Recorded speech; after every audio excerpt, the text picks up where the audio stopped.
Big History. Big History Stories. Hello, and you're watching Big History Stories. In a moment, we're going to tell you some really good stories, all about things that happened a long, long time ago. Perhaps you know some of them already.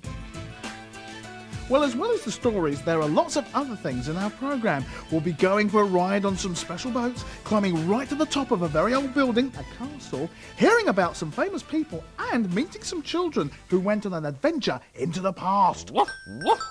And you'll be meeting me, Brodsworth.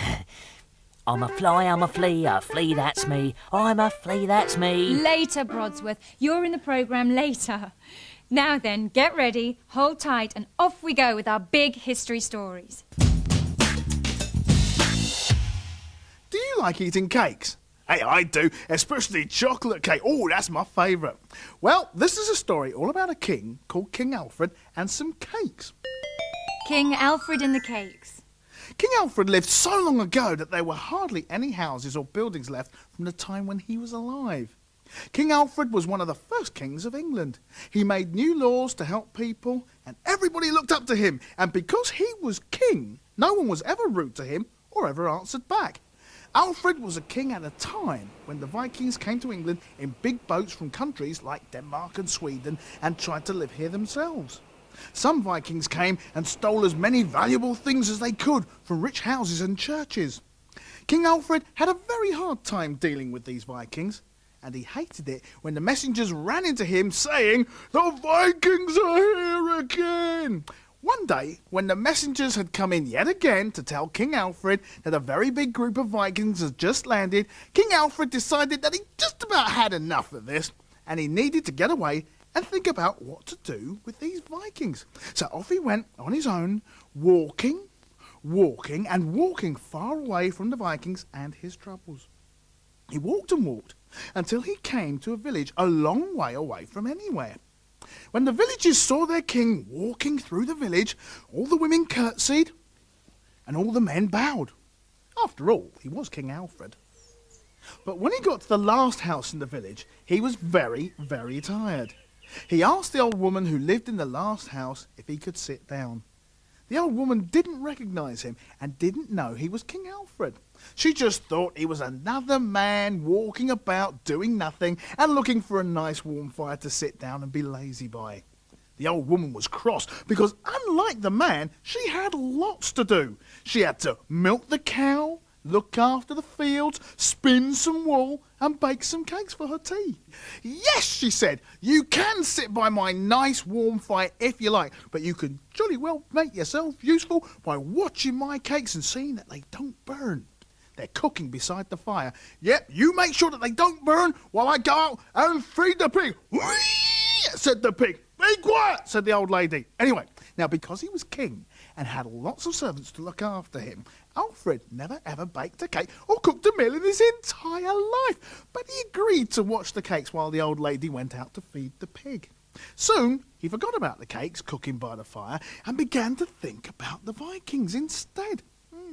"I suppose I could get an army and fight them," he thought to himself. "But then, what if they beat us and take away all our land? Oh dear, I don't know.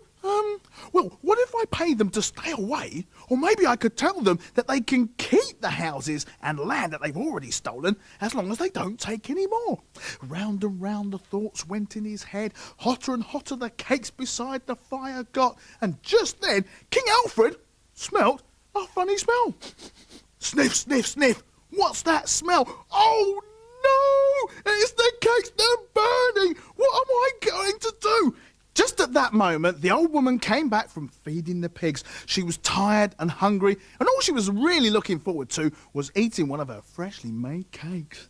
But when she got near the house, she too sniffed the burning smell and realised that Alfred had let her cakes go up in smoke. As soon as she got in through the door, she picked up a broom and began to beat King Alfred all around the room. "Why, you good-for-nothing, useless man! Can't you be left alone for 2 minutes to look after my cake?" she shouted. But, you don't know who I am," spluttered Alfred. "Oh, yes, I know who you are, all right. I know you're just another useless whack, idle whack, windbag whack. But who can't trusted to look after, whack, my cakes. But, I'm King Alfred. King Alfred, my foot. Never mind being king.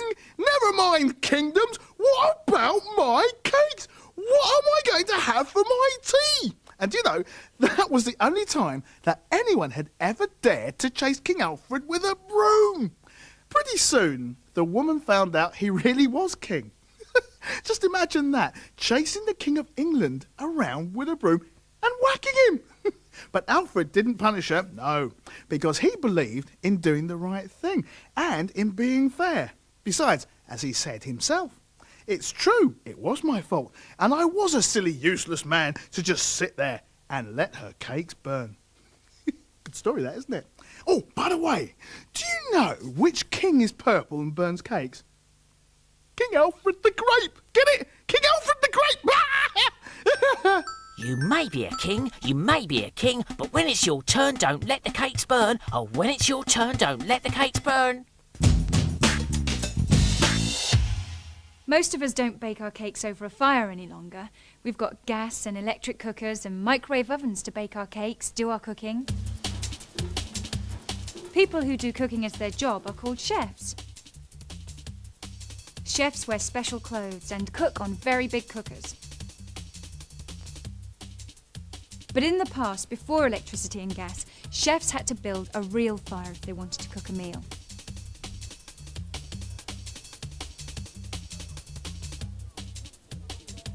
And they didn't have any fridges or freezers to keep food fresh.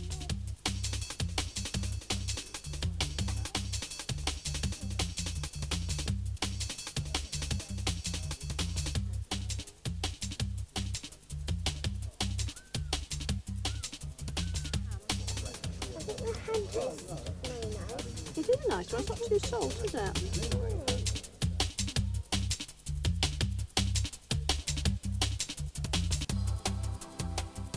Here's some people wearing clothes like people wore a long time ago. They're also trying out being chefs who cooked with a real fire. You might get some food on to get on with it.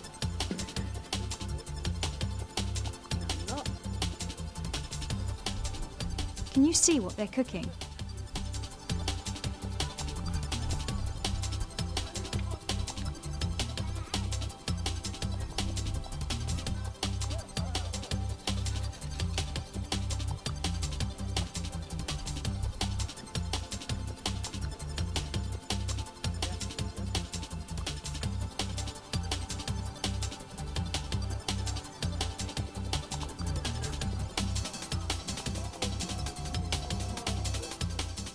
Is that a kind of vegetable stew?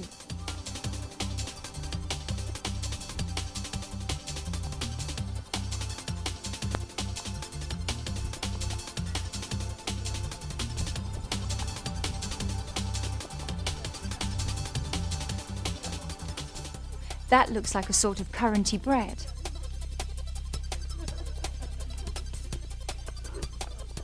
And are those the kind of cakes Alfred was supposed to be watching when he let them burn? Wonder what it all tastes like. They're really good. Imagine having to keep a fire going all day so that you can have hot water and cook meals. Looks like a lot of hard work to me. Do you know anyone whose name is Mossycoat? No, I didn't think you would. Well, this story is about a girl who really was called Mossycoat. Now, she lived in the forest, but why did she have such a strange name? Well, let's find out. Mossycoat. Once upon a time, a girl called Mossycoat lived with her mother in the forest. She was called Mossycoat because her mother had made her a magic coat of mosses collected from the trees. Anyone who touched the cloak fell asleep until morning. One day, Mossycoat's mother said, It's time you went out into the big wide world beyond the forest. I will give you a dress made of all the colours of the rainbow and shoes made of crystal to go with it. Take them with you, but don't wear the dress and the shoes until you really need them. So Mossycoat said goodbye and went into the big wide world. She walked all day until she came to a castle and knocked on the door. Please, can I have some food and somewhere to sleep? She asked. Only if you work for it, wheezed the big red-faced cook who opened the door. You can sweep the kitchen for now, and tomorrow you must get up early, make the beds, polish the chests, and scrub the floors. Mossycoat needed somewhere to live, so she did everything the cook asked. But still there was more work to do, because that night there was to be a ball, with music, dancing, and feasting for the king and queen and prince.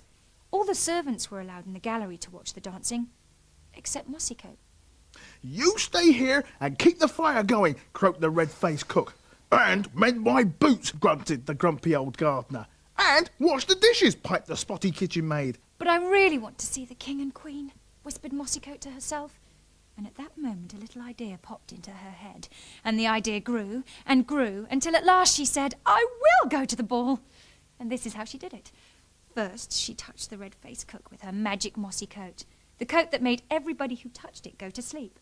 Suddenly, the cook, who was just about to give Mossycoat even more work, yawned. Fetch some more wood.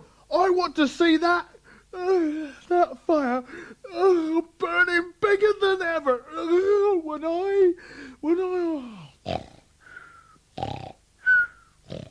And with that, the red-faced cook toppled over and fell fast asleep beside the fire. Then the cloak touched the grumpy old gardener. You make sure you mend my boots, or I'll... and don't break any dishes. Sighed the spotty kitchen maid as Mossycoat whisked the cloak over her. Next, when they were all fast asleep, Mossycoat put on the rainbow dress of many colours that her mother had told her to wear only when she needed it, slipped on her crystal shoes and crept off up the grand staircase to the ball. Soon the prince who was dancing spotted her and asked his servants who she was. No one knew. I don't care who she is. To me she is the most beautiful person in the whole room, and I shall ask her to dance, said the prince. So Mossycoat and the prince danced and danced until morning was peeping in at the windows. Oh, I must go, stammered Mossycoat, suddenly remembering that the sleeping magic of her coat only lasted until morning, and that soon the red-faced cook, the grumpy gardener, and the spotty kitchen maid would wake up and find that Mossycoat was nowhere to be seen. Then there would be trouble.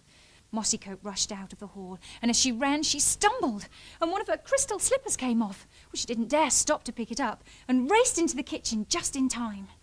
Oh, that fire's still burning, I hope, grumbled the red-faced cook, rubbing her eyes as she woke up. My boots are mended, are they? Mumbled the grumpy old gardener. Dishes all done, squeaked the spotty kitchen maid. Meanwhile, the prince had found the slipper. I will try it on the foot of every woman in the land until I find the one it fits, he vowed. So he went around the whole country, but the slipper wouldn't fit anyone, young or old.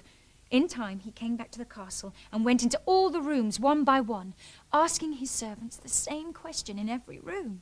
Are there no more ladies here? In every room, the servants shook their head and muttered, No, there are no more ladies here. Then, in the kitchen, the prince spotted Mossycoat sitting quietly on her own by the fire. Here's someone who hasn't tried on the crystal slipper, he said. Allow me. He knelt by Mossycoat and slipped the tiny crystal slipper onto her foot. Silly boy, he's wasting his time, groaned the red-faced cook. Daft idea, bumbled the grumpy gardener. No chance, she's got no chance, whined the spotty kitchen maid. But, of course, the slipper fitted perfectly. It's you, cried the prince. You're the one. Yes, said Mossycoat, it is me.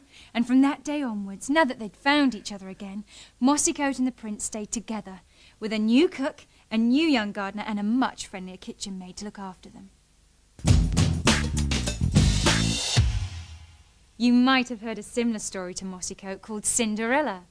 But did you know that Mossycoat was the story on which Cinderella was based?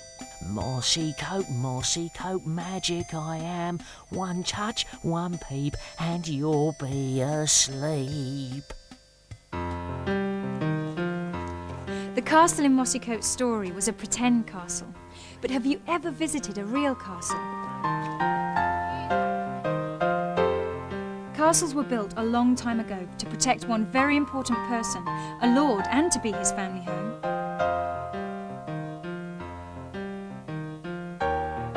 A castle was a place from where the Lord could look after the lands all around that had been given to him by the king.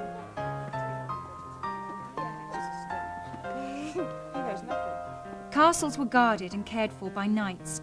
The knights also protected the Lord and his family. Castles have high walls with special steps so that the knights and soldiers could climb right to the top, walk around and keep an eye open for anyone who may be up to no good.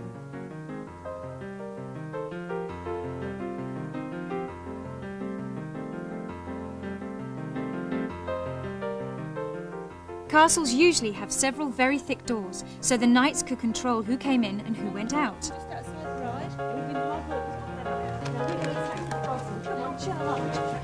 I'm going to use this one.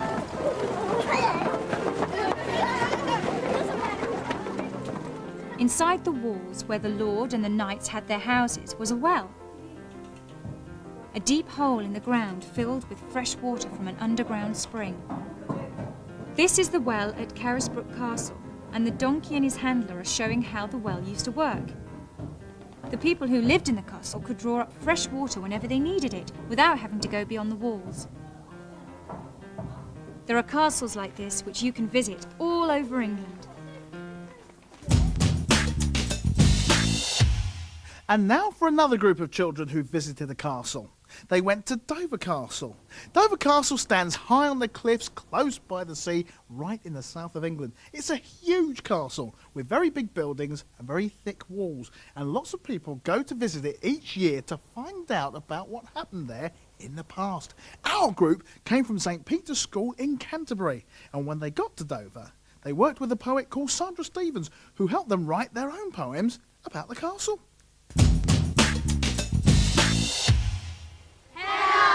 We're class 4 from St. Peter's School, Canterbury. We went to Dover Castle for our poetry and plays project, and this is the story of our day. In Dover, there were 3 hills and 80 steps to climb.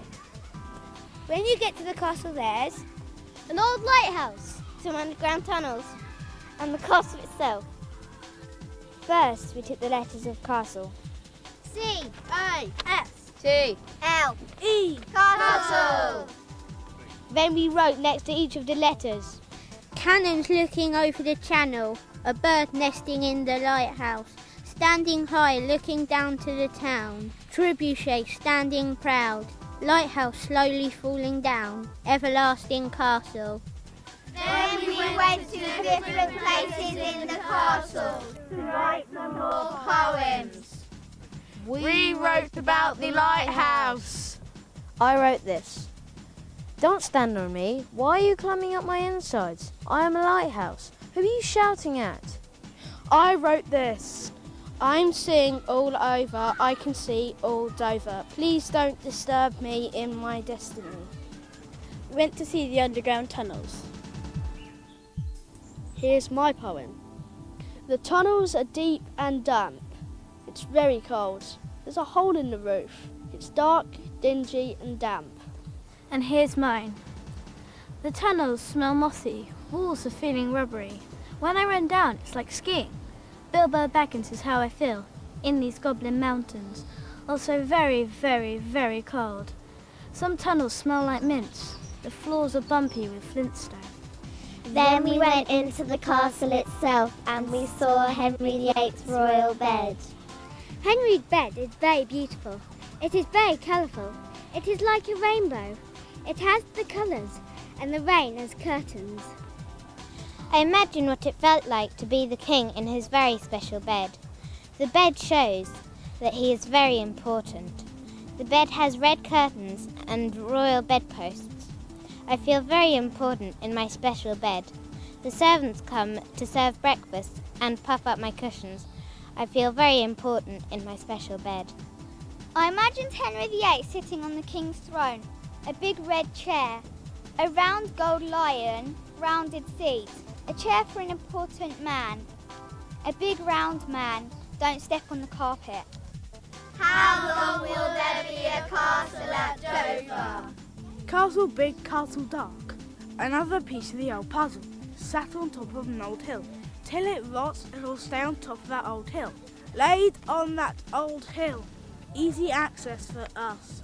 Us. Us.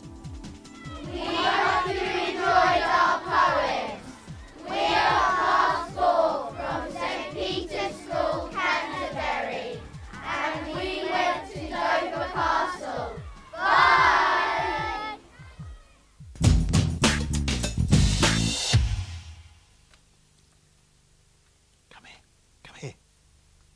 Can you keep a secret? Well, in that case, listen to this. The big secret. One cold night, about 400 years ago, a group of men were carrying large barrels through an archway leading down to a dark cellar. The men were dressed in black and had their hats pulled over their heads so no one could see their faces. The barrels were heavy, and one of the men struggled, nearly dropping one of them. "Be careful," whispered his companion. "Don't you know this is dangerous? We could all be killed." After listening for a few minutes to make sure no one had heard them, the men carried on with their work. Soon all the barrels were stored in the cellar, and the men went into hiding. What could be in those mysterious barrels? Where was this cellar? What was the big secret? James I was the King of England at the time, and there was a big argument between the king and some of the people in his country. These men carrying barrels into the cellar were so angry that they had planned to blow up the king and all his advisors and his parliament right in the middle of London. There were 12 of the plotters, and they had rented the cellar right underneath Parliament and filled it with barrels of gunpowder. Their plan was to wait until a special day when the king and all his supporters would be in Parliament for its opening. It was a daring plan, but they thought it would work. They had been planning it for ages. You might have heard of one of the leaders. His name was Guy Fawkes. As the day came closer, the men in hiding were getting anxious. They needed more money to pay for their hiding place, so they decided to tell some rich people about their plot. Now this was a very big mistake. One of these rich people knew that some of his family would be in Parliament for its opening, and he didn't want to have them blown up. He thought and thought, what should he do? Should he give away the plans and save his family? How could he do this secretly? What would you have done? In the end, he decided to send a letter to one of his relatives who would also be at the opening of Parliament, warning him to stay away. He didn't say who had written the letter, but he just hoped that his relative would put two and two together and warn the king. And that's just what happened.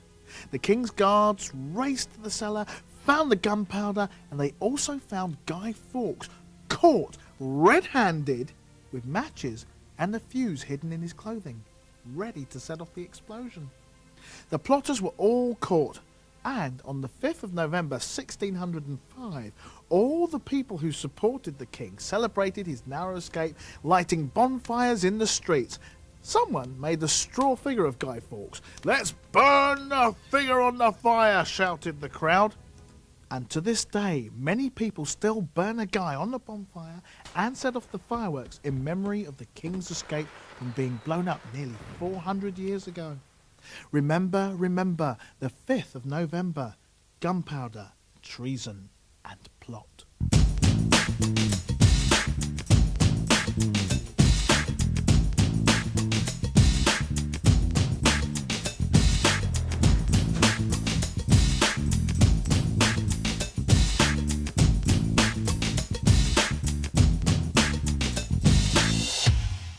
I wonder if it was spooky in those dark tunnels. I don't mind being underground, but I prefer fresh air.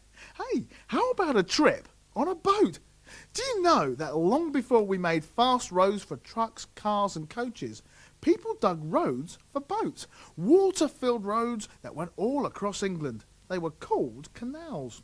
Special boats went up and down the canals carrying all sorts of things from town to town. But water can't go uphill, and England is a very hilly place. So how do canal boats go uphill? Kirsty and Kate went to find out.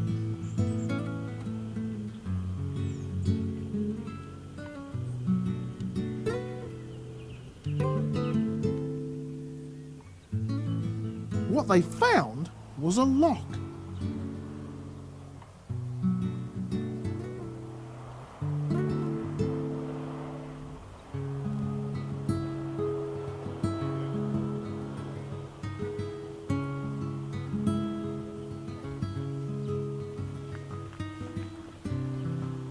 First, you have to steer the boat into the lock.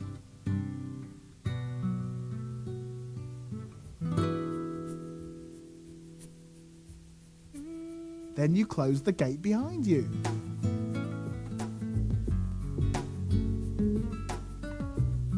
Slowly the lock fills with water, which raises the boat.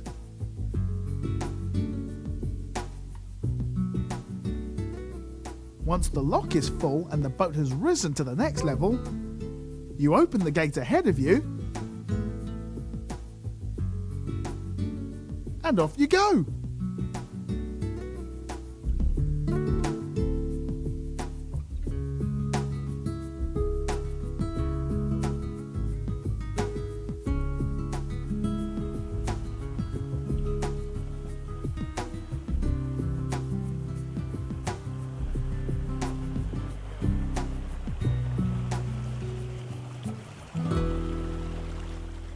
Locks. How to climb hills if you're in a boat. I'm a fly, I'm a flea, that's me, oh my, oh me, I'm a flea, flea. I'm a fly, I'm a flea, that's me, oh my, oh me, I'm a flea. I'm not really a flea, I'm a dog, but I might have fleas. And talking of fleas, have you ever heard this rhyming song? Ring a rosies, a pocket full of posies, a tissue, we all fall down. You have heard of it? Ah, right. Well, Ring a Roses is a singing game nowadays, but a long time ago, it meant something very serious indeed. A very, very long time ago, there was a horrible illness in England called the plague. It was carried by little fleas that lived in the fur of rats. The fleas jumped from the rats onto the people and bit them, and after a few days, some little spots appeared in a circle. They looked, well, just like a tiny ring of pink roses. The people didn't know it was the fleas and the rats that made them ill. They thought that they caught the plague by touching someone else who had it, or by breathing in bad air. So they went around making sure that they didn't accidentally bump into anyone, and they carried posies of flowers which they held near their noses to sweeten the air that they breathed. But if they began to sneeze, a tissue, then they knew that they had caught the plague, and after about, 5 days, they fell down dead. There you go. Ring a rosies, a pocket full of posies, a tissue, we all fall down. Don't worry, I'm all right. Ooh. I'm a fly, I'm a flea, that's me, oh my, oh me, I'm a flea.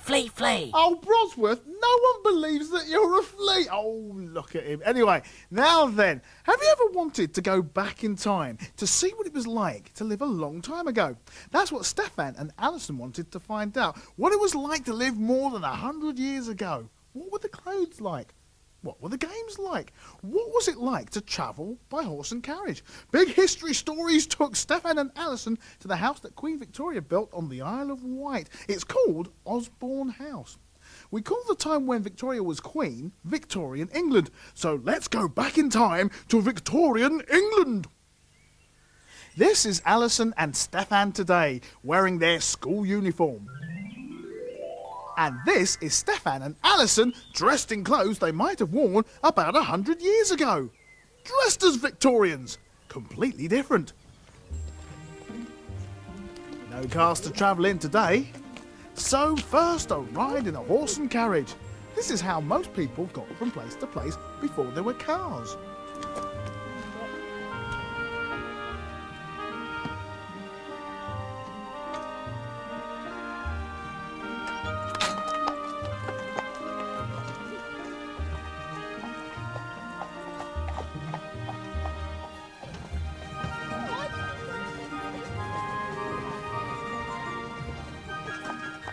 The good things is if it's hot, there's no roof to have it.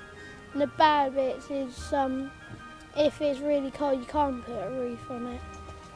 No, I'll probably go in the car because it'll get you there quicker.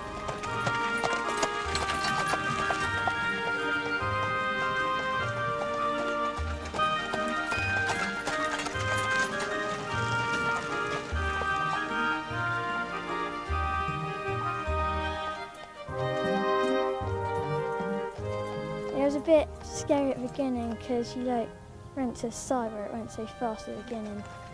It was comfortable, but a bit bumpy. If it rained, you get all wet.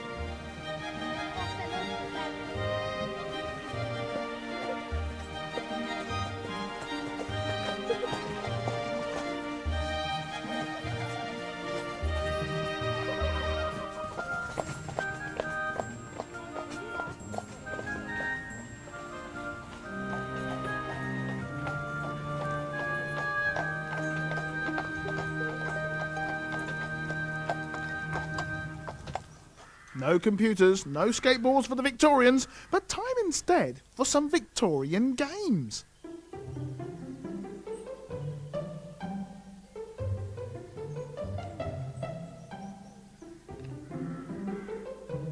It was really hard to play and you didn't know what to do after you've done, once you've taken the other person's marble, you didn't know what to do after that.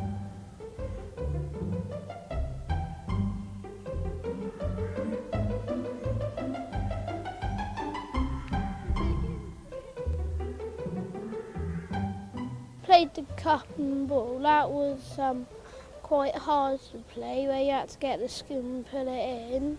2 out of 10. Yeah, because I'd rather use skateboards and computers now than not that, because it isn't exactly exciting. And finally, a trip around the Victorian kitchen garden to see what they can find.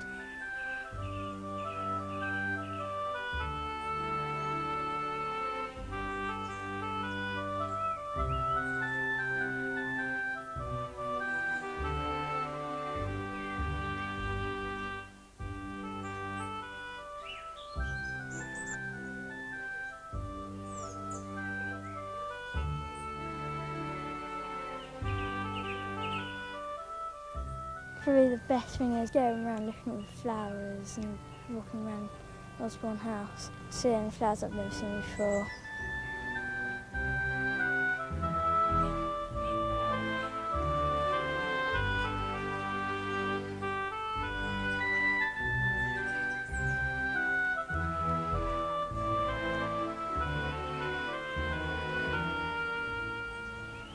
I found in there chives, parsley, herbs, and lemon tree. I like the lemon tree, but that's what you can get in the supermarket.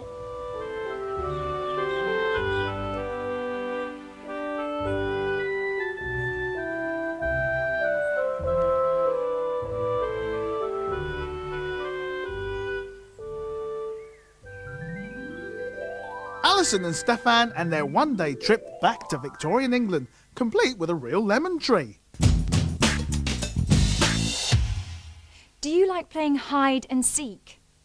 If you do, here's a story about a kind of hide and seek. It's all about a prince called Charles, who later became King of England. It's a true story, but it happened long, long ago. The oak tree escape. There was once a prince called Charles. He was tall and handsome with black curly hair and a big moustache.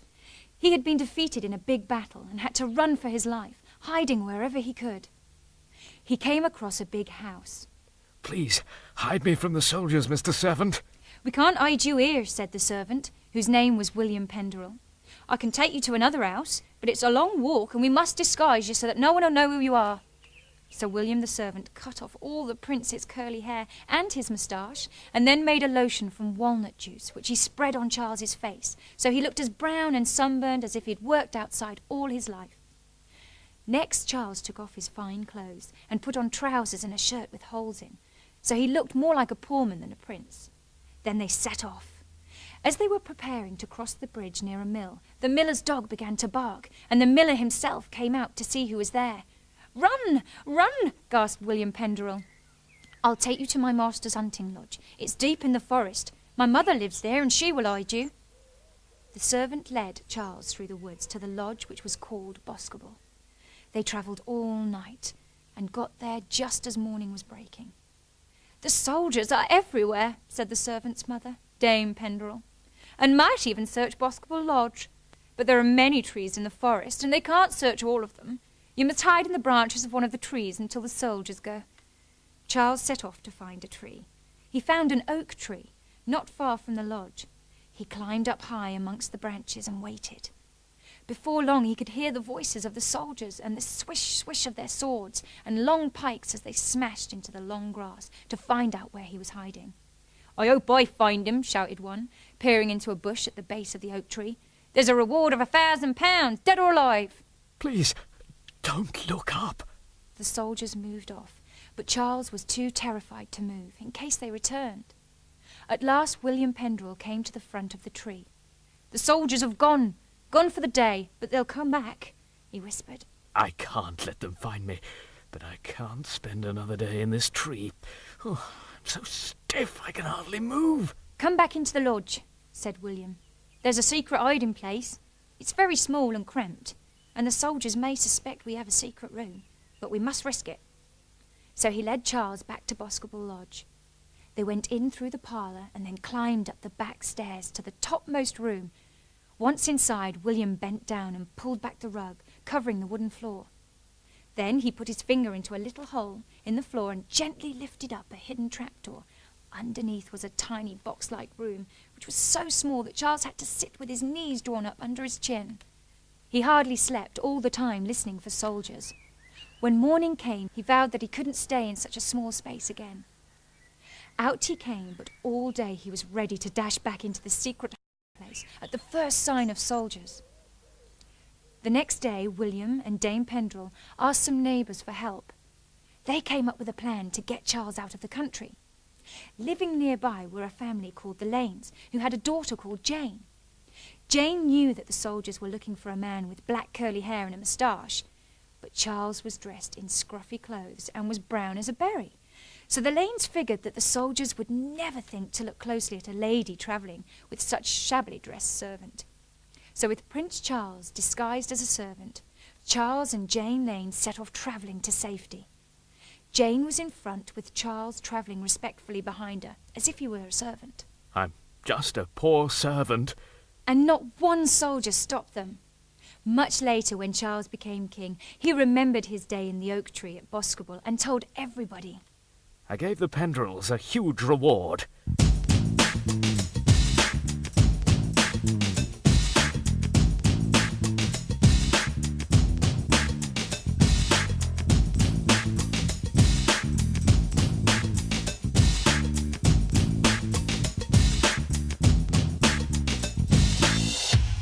I bet they got lots and lots of money as a reward, those Penderels.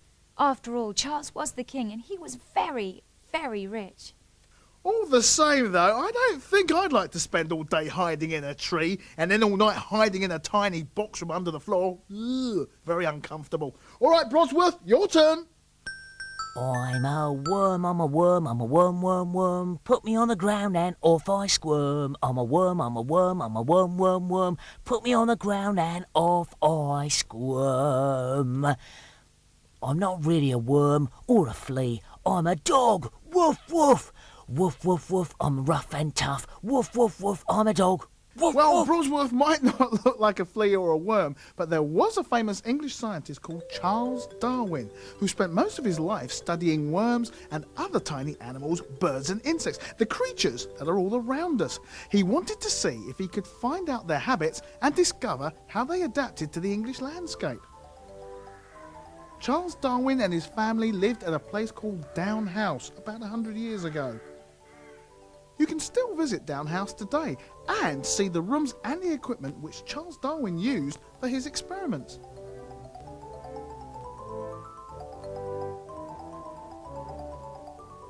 Darwin's children helped their dad with his research. They even tried playing musical instruments to worms to test if worms could hear sound. I don't think they can. And the children also used to sprinkle white flour on individual bees so that they could follow where they went around the garden at Down House. Charles Darwin made all sorts of discoveries that have helped us to understand the natural world we live in. In fact, I wouldn't mind being a scientist like Charles Darwin myself. Oh, by the way, how do you know which end of a worm is its head? Tickle its middle and see which end smiles. I'm a worm, I'm a worm, I'm a worm, worm, worm. Put me on the ground and off I squirm. I'm a worm, I'm a worm, I'm a worm, worm, worm. Put me on the ground and off I squirm.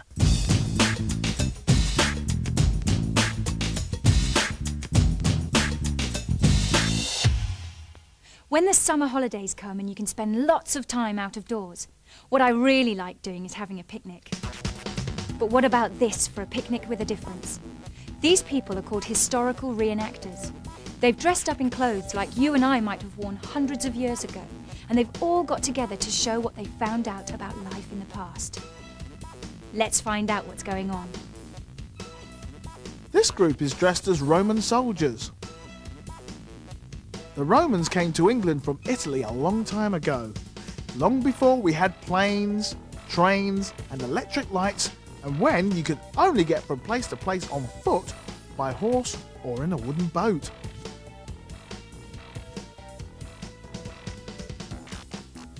The Roman army had metal helmets, swords and shields just like this. And the reenactors are practicing marching in an army just like the real Romans did all that time ago.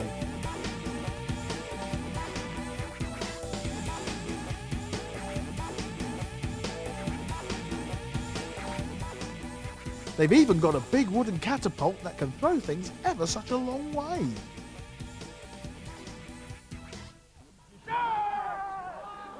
This group are pretending to be Normans and Saxons. Normans and Saxons were in England about 1,000 years ago.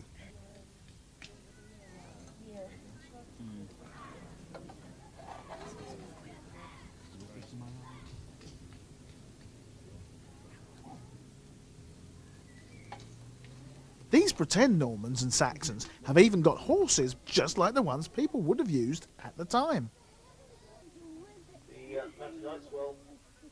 Let's watch them for a while. Come on, John, play fair.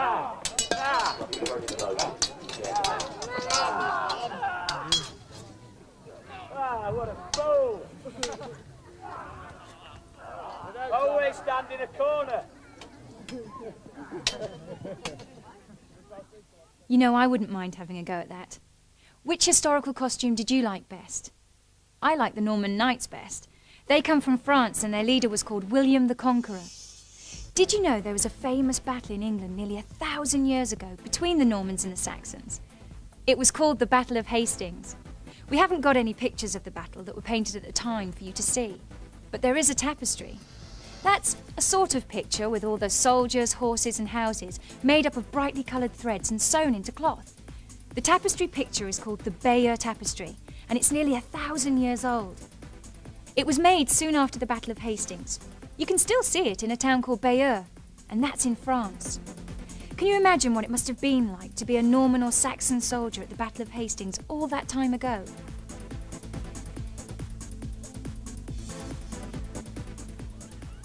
Here's people today pretending to be Saxon and Norman soldiers fighting each other at the Battle of Hastings.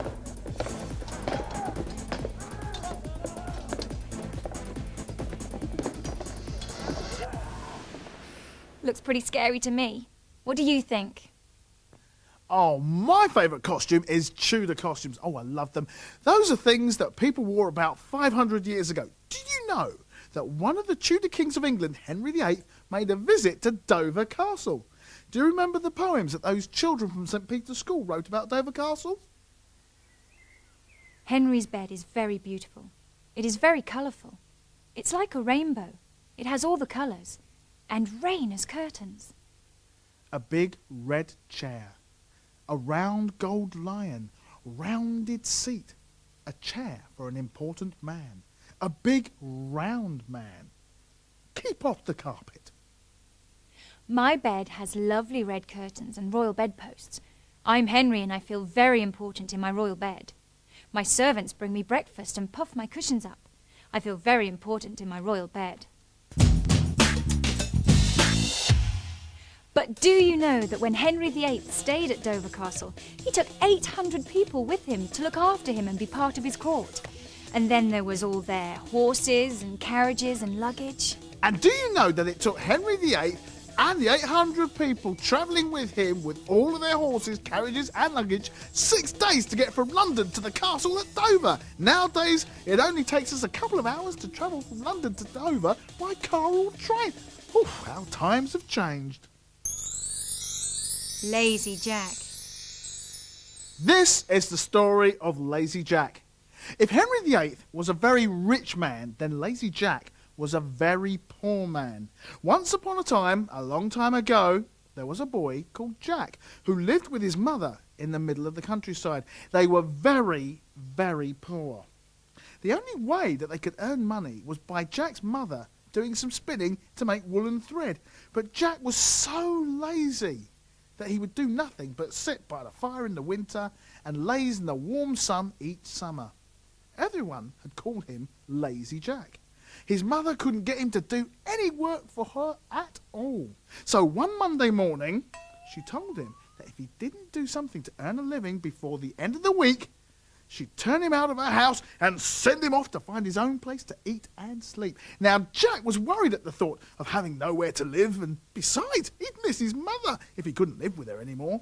So the next day, on a Tuesday, he went to see a local farmer and offered to work for him for the day in return for 1 penny of pay. Sure enough, Lazy Jack worked hard all day. But because he'd never worked in all of his life, he didn't know what to do with the money that he'd just earned. He held it in his hand and walked all the way home. But when he came to the bridge over the stream, he needed 2 hands to steady himself. He forgot about the money and dropped it, splash, into the stream. Well, that was very stupid, said his mother when Jack got home. You should have put the penny in your pocket. Then you wouldn't have dropped it into the stream. Oh, I will another time, said Jack. And the next day, on a Wednesday, he went out again and found a day's work with a cowkeeper. At the end of the day, the cowkeeper gave Jack a jar of milk for the work that he'd done. Now, remembering his mother's words, Jack crammed the jar of milk into the large pocket of his jacket. And, of course, as he walked home, all the milk spilt. So that when Jack got back to his mother's, there was no milk left in the jar at all. Dear me, said Jack's mother. You should have carried it on your head. Oh, I will another time, said Jack.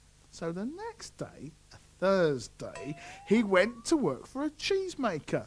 And at the end of that day, the cheesemaker gave him a lovely cream cheese for all the work he'd done. Jack, you can see what's happening now, popped the cream cheese onto his head, just like his mother had said, and set off walking home. But by the time he got home, half the cheese had melted and run away, and the other half was stuck into Jack's hair. He looked a right mess. "You great big lumpkin," said Jack's mother. "You should have carried it carefully in your hands."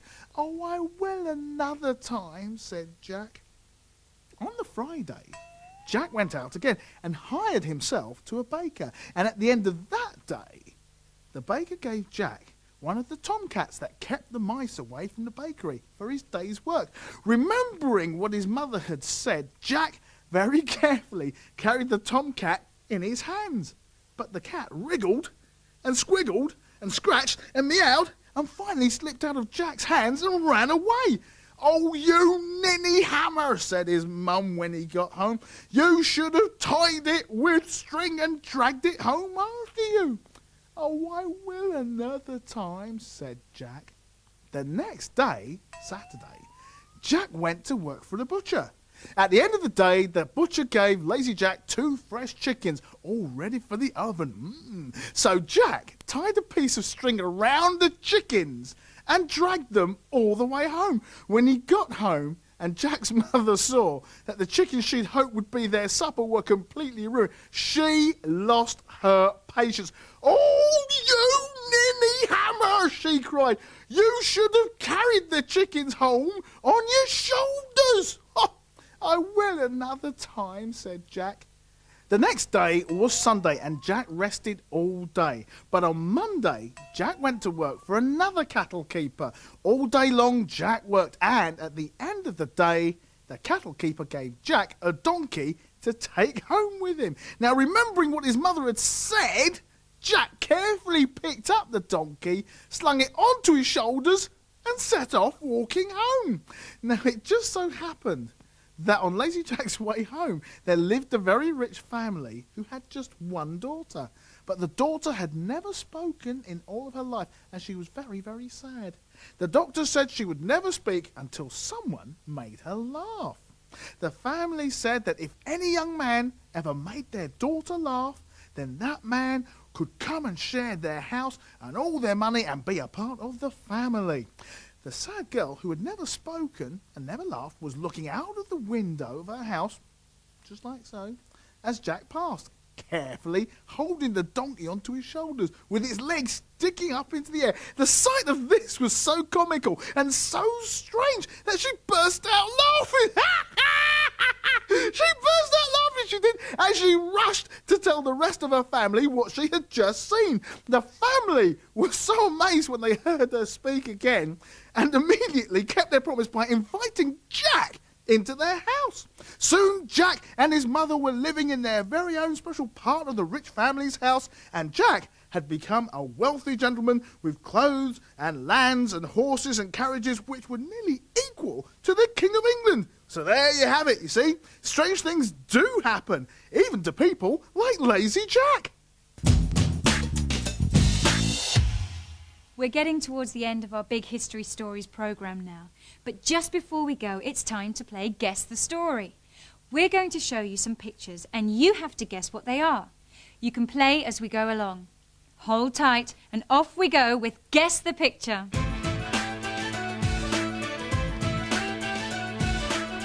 Okay, question 1.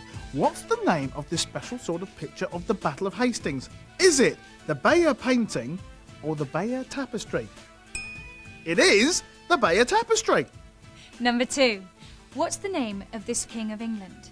Is it Henry VIII or Charles I? It's Henry VIII. Number 3. In our story, what did King Alfred do? Did he burn his fingers? Ooh. Or did he burn some cakes? He burned some cakes! What's the name of this famous place? Is it Boscobel Lodge or Dover Castle? It's Dover Castle. And what's the name of this house? Is it Boscobel House or Osborne House? It's Boscobel House, and this is Osborne House. And I'm not any sort of house. I'm a fly, I'm a flea, that's me, oh my, oh me, I'm a flea. Brodsworth, you're not a flea, you're a dog! Yes, I am. And I'm Prince Charles. Last few questions, here we go. Near Boscobel House, what kind of tree did Prince Charles hide in? Was it an apple tree or an oak tree?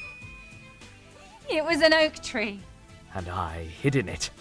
In the Great Plague a long time ago, could you catch the plague from fleas or from touching someone? You could catch it from fleas! Ring a roses, a pocket full of posies, a tissue, we all fall down. Whoop. Last question. Which was your favourite story? Well, we can't give you the answer to that question. Only you know which was your favourite story. That's right, but we hope you enjoyed watching and listening to Big History Stories. We'll see you again soon, but for now, it's goodbye from me. Goodbye from me. Goodbye from me. And goodbye from me. I'm a fly, I'm a flea, that's me. Oh my, oh me, I'm a flea. Goodbye. Bye.